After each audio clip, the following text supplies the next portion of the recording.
for me. But then the muffins, the bald elderly dog? Bede Mats I should fancy, and Marsh's sister not a bit like Marsh. Wretched, elderly female. You should feed your hens. God's truth, what set her twitching? Not what I said. Dear, dear, dear. These elderly women. Dear, dear. Yes, Minnie, I know you've twitched, but one moment, James Moggridge. Dear, dear, dear. How beautiful the sound is. Like the knock of a mallet on seasoned timber, like the throb of the heart of an ancient whaler when the seas press thick and the green is clouded. Dear, dear. What a passing bell for the souls of the fretful to soothe them and solace them, lap them in linen, saying, so long. Good luck to you, and then, what's your pleasure? For though Moggridge would pluck his rose for her, that's done, that's over. Now what's the next thing? Madam, you'll miss your train, for they don't linger. That's the man's way. That's the sound that reverberates. That's St. Paul's and the motor omnibuses. But we're brushing the crumbs off. Oh, Moggridge, you won't stay? You must be off? Are you driving through Eastbourne this afternoon in one of those little carriages? Are you man who's walled up in green cardboard boxes, and sometimes has the blinds down, and sometimes sits so solemn staring like a sphinx, and always there's a look of the sepulchral, something of the undertaker, the coffin, and the dusk about horse and driver? Do tell me, but the door's slammed.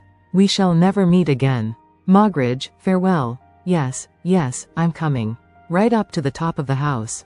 One moment I'll linger. How the mud goes round in the mind, what a swirl these monsters leave, the waters rocking, the weeds waving in green here, black there, striking to the sand, till by degrees the atoms reassemble, the deposit sifts itself, and again through the eyes one sees clear and still, and there comes to the lips some prayer for the departed, some obsequy for the souls of those one nods to, the people one never meets again. James Moggridge is dead now, gone forever. Well, Minnie, I can face it no longer. If she said that, let me look at her. She is brushing the eggshell into deep declivities. She said it certainly, leaning against the wall of the bedroom, and plucking at the little balls which edge the claret-colored curtain. But when the self speaks to the self, who is speaking? The entombed soul, the spirit driven into the central catacomb, the self that took the veil and left the world a coward perhaps, yet somehow beautiful, as it flits with its lantern restlessly up and down the dark corridors. I can bear it no longer, her spirit says. That man at lunch, Hilda the children. Oh, heavens, her sob. It's the spirit wailing its destiny, the spirit driven hither, thither, lodging on the diminishing carpet's meager footholds, shrunk in shreds of all the vanishing universe, love, life, faith, husband, children, I know not what splendors and pageantries glimpsed in girlhood. Not for me, not for me. But then the muffins, the bald elderly dog?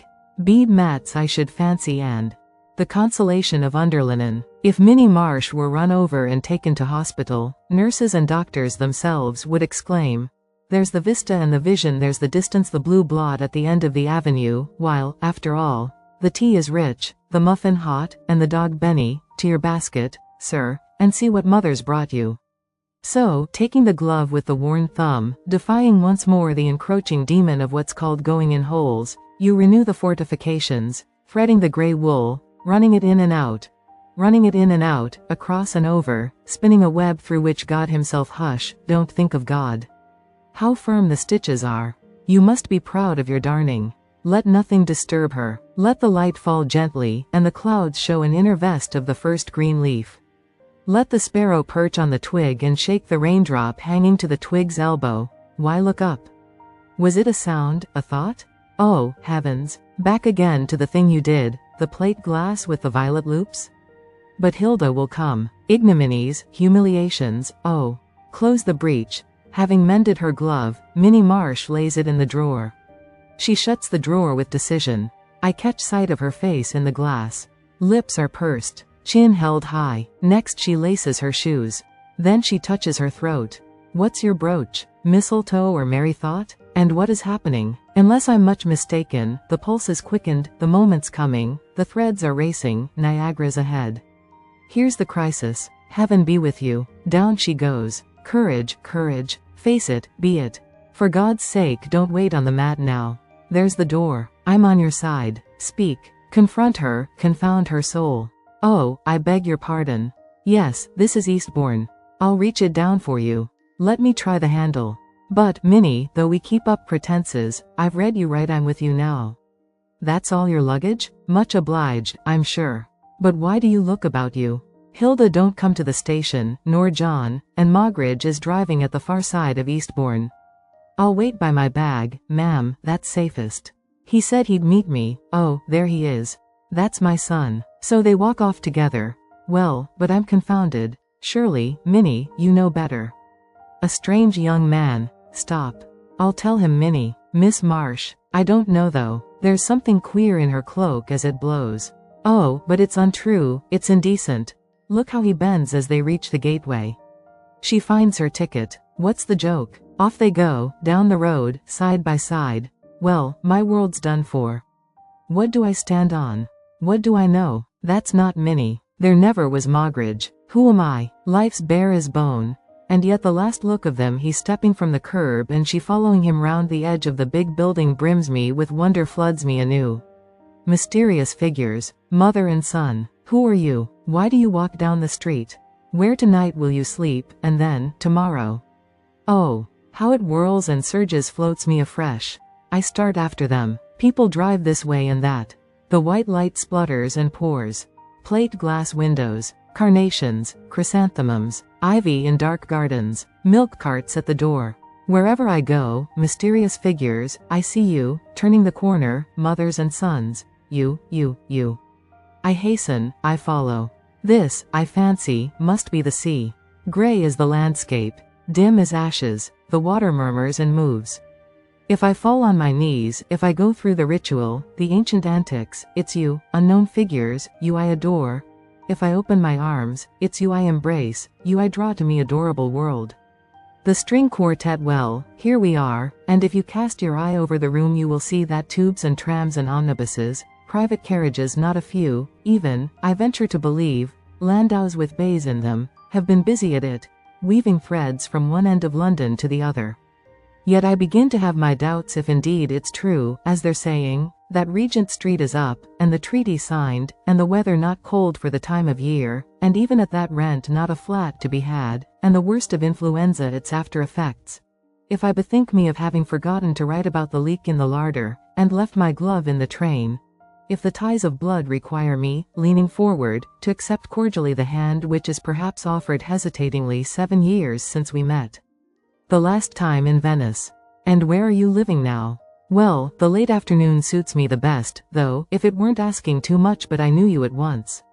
Still, the war made a break if the mind's shot through by such little arrows, and for human society compels it no sooner is one launched than another presses forward. If this engenders heat and in addition they've turned on the electric light, if saying one thing does, in so many cases, leave behind it a need to improve and revise, stirring besides regrets, pleasures, vanities, and desires, if it's all the facts I mean, and the hats, the fur boas, the gentlemen's swallow-tail coats, and pearl-tie pins that come to the surface, what chance is there, of what? It becomes every minute more difficult to say why, in spite of everything, I sit here believing I can't now say what, or even remember the last time it happened. Did you see the procession? The king looked cold. No. But what was it? She's bought a house at Malmesbury. How lucky to find one. On the contrary, it seems to me pretty sure that she, whoever she may be, is damned, since it's all a matter of flats and hats and seagulls, or so it seems to be for 100 people sitting here well dressed, walled in, furred, replete.